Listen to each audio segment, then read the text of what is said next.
Pada tahun 1790, dua orang banduan India beragama Islam, iaitu dari golongan bangsawan, telah dibawa ke Pulau Pinang dan seterusnya dibawa ke Fort Cornwallis. Francis Light datang menyambut kehadiran banduan tersebut. Now you are under my custody. Idi Amity. Now we are at Fort Cornwallis.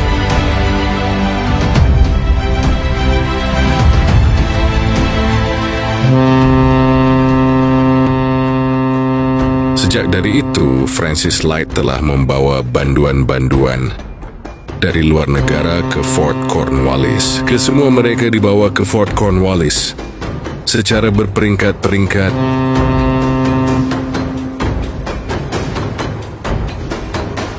Mereka yang tiba di Fort Cornwallis akan ditahan dan menjadi buruh.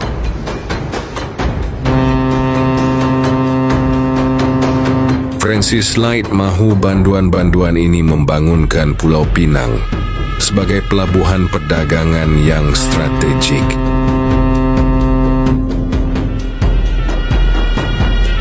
Pada ketika ini, kemasukan 600 banduan dari Sumatera, Bangka Hulu, India dan Hong Kong tiba di tanah Pulau Pinang.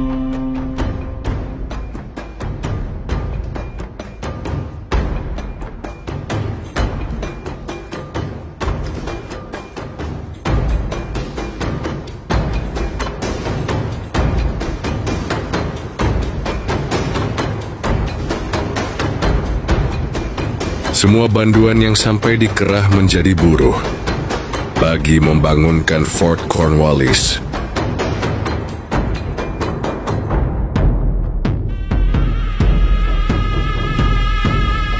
Kemasukan banduan dari luar negara yang terlalu ramai menyebabkan Fort Cornwallis mengalami kesesakan. Sungguh menyesakan berada di sini. Benar.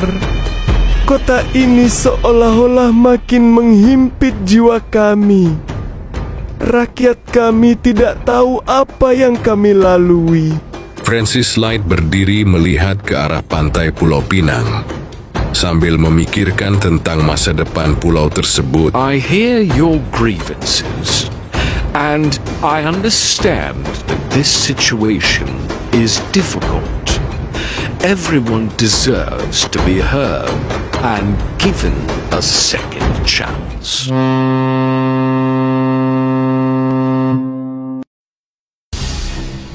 Melangkah ke tahun 1800, Chaurasta Lines telah mula berlaku. Kesesakan dan kepadatan.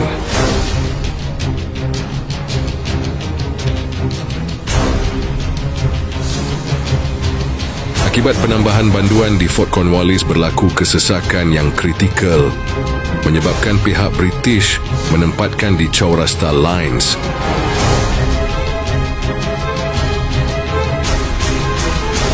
Namun lama-kelamaan Chaurasta Lines menjadi padat dan sangat tidak sesuai untuk menempatkan banduan dalam jangka masa yang panjang.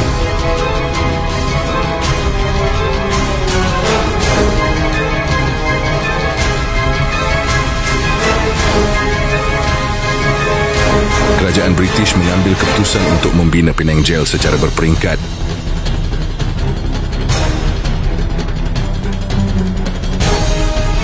Penang Jail dibangunkan oleh tenaga banduan itu sendiri dan ianya siap dibina sepenuhnya pada tahun 1849.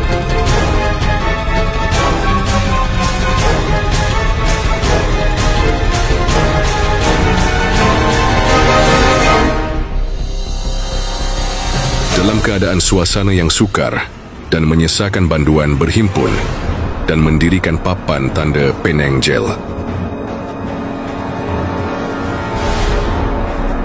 Kebebasan sejati adalah ketika semua orang hidup tanpa rasa takut. Kita semua berjuang atas kebebasan yang sama. Kita berkuatkan suara kita untuk mencipta perubahan yang lebih besar.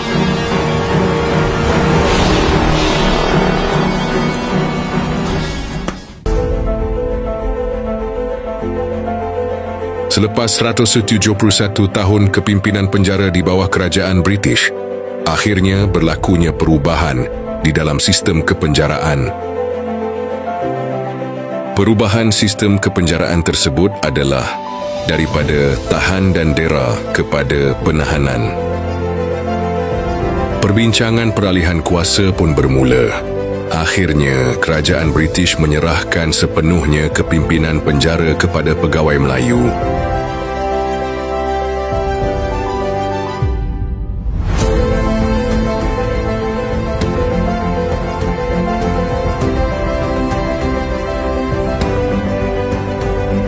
Dan kini adalah masa untuk memberi peluang kepada anda untuk membentuk masa depan penjara di tanah Melayu.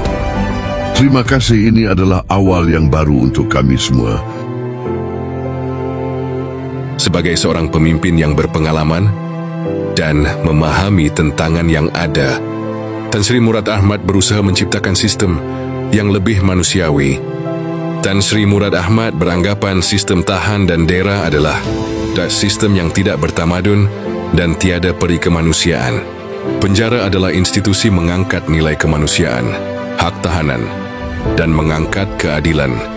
Cuma institusi penjara perlukan penekanan kepada pemulihan, bukan semata-mata hukuman fizikal kepada banduan.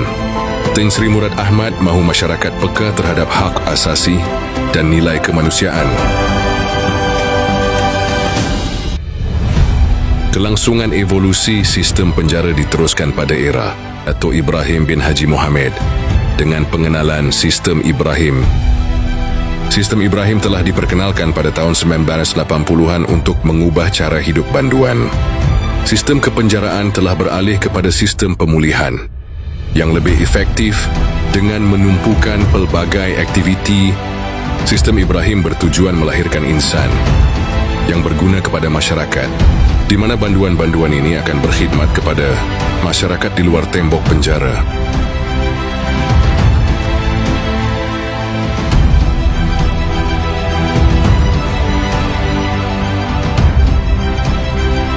Seterusnya, pada tahun 2002 telah diperkenalkan Pelan Pembangunan Insan oleh Datuk Mustafa bin Osman. Melalui program ini, banduan akan diberikan pemulihan berteraskan, perubahan sikap, peningkatan kemahiran dan pengetahuan, agar mereka ini didedahkan dengan jelas impak kesalahan yang telah mereka lakukan dan membantu mereka mengubah tingkah laku serta membentuk insan produktif melalui pemulihan efektif dengan persekitaran kondusif dan pengintegrasian strategik. Beliau juga merangka dan membina penjara-penjara moden dengan dilengkapi sistem keselamatan elektronik bersepadu.